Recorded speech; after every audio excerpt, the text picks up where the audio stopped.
3 quick tips that will instantly improve your writing and make your stories that much better. If you're new here and you love stories and books and films and everything to do with stories, then make sure to subscribe and hit the bell so hopefully I can help you to write your own story. So without wasting any more time, here is the first tip, and that is to implement something called filtering. This is where you filter out all of the unnecessary verbs that you're using. These verbs are usually used by the main character in your book, or characters that are already established in the story. For example, the sentence, Jimmy saw the barren road stretching ahead of him. He felt the sun burning his withered skin. The verb he saw and the verb he felt are very unnecessary. They don't add to the sentence because we already know Jimmy is already established in the story, so you don't need to say that he saw this thing and you don't need to say that he felt this thing. So you simply need to describe what he's seeing and what he's feeling. The barren road stretched ahead of him. The sun burned his withered skin. Good writing is all about using the fewest words as possible to create the biggest possible effect. If you're removing words and still keeping the same meaning, then that is helping to achieve that goal. That leads me on to the second point, which is basically to remove all the other words that are completely unnecessary. If you can remove a word, then 99% of the time you should probably do it, because there are so many common words that you actually don't need in your writing and that slow your writing down and make it less interesting. These words include really, very, that,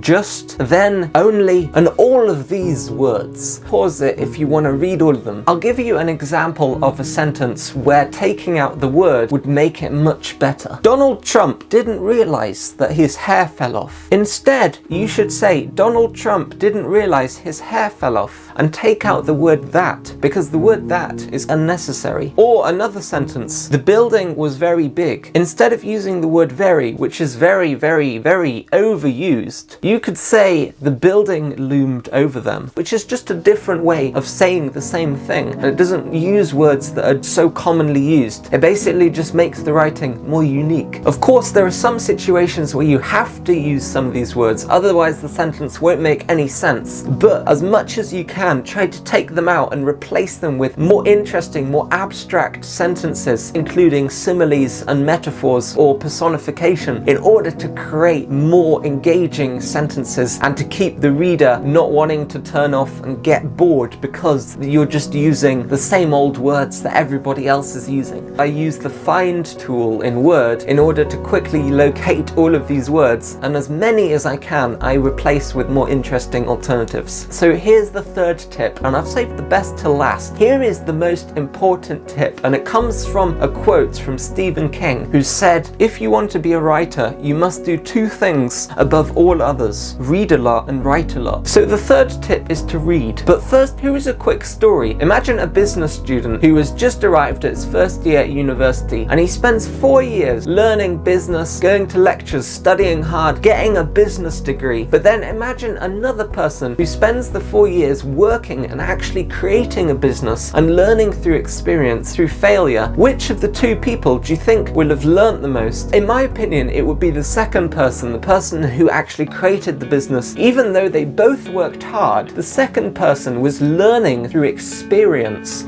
He was learning through actually doing the things. There's no point having a business degree certificate if you are not very good at being a businessman. In the same way, many people go to a lot of lectures, creative writing classes, and even watch YouTube videos like this, and that can be very helpful, but it's nothing compared to actually reading and actually writing, doing the things that are actually going to make you successful. The most effective way to learn something is to do it over and over again. It's obvious common sense, but people use the excuse that they're learning about something, and that is just an excuse for not actually practicing at whatever craft they're interested in. By reading stories, you're thinking about what makes the story beautiful, what resonates with you, what makes you want to read more. Because you're reading, you're thinking about the characters, the plot, the dialogue, and what makes those so successful. If you input all of those books into your mind, then the output is going to be something very similar, perhaps even better. Most professional authors read about 70 to 80 books a year, so it's no secret that this really is the secret to becoming a very good writer. So of course, I haven't even scratched the surface